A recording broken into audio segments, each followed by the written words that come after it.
Hi and welcome to another video from DrivePro.io. Today we are going to be looking at some of the settings you can change on your tracker.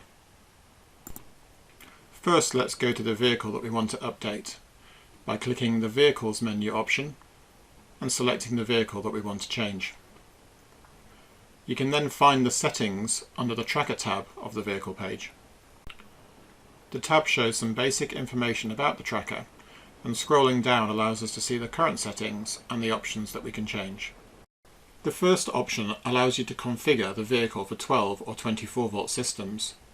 Most vehicles run on 12 volts, but some larger or specialist vehicles do use 24 volt systems. If you know you have a 24 volt vehicle, you can tick this option, which will update the tracker settings and ignition on voltage to suitable values. The next option allows fine-tuning of the ignition on voltage. The default value will be fine for most use cases, but we provide the option to allow fine-tuning to be carried out for specific vehicles.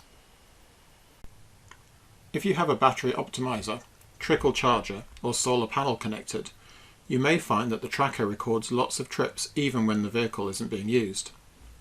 This is because the charger increases the battery voltage, which the tracker interprets as a trip.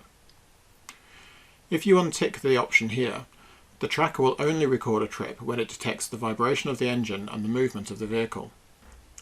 In some circumstances this may impact tamper detection, but in most cases this is not the case. Finally, you can change the idle alert timeout. By default, the tracker will produce an idling alert when the ignition is on but the vehicle is not moved for 10 minutes or more.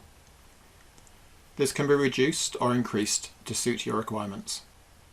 To apply the updated configuration, simply click the Update Config button and the configuration will be sent to the tracker next time it checks in.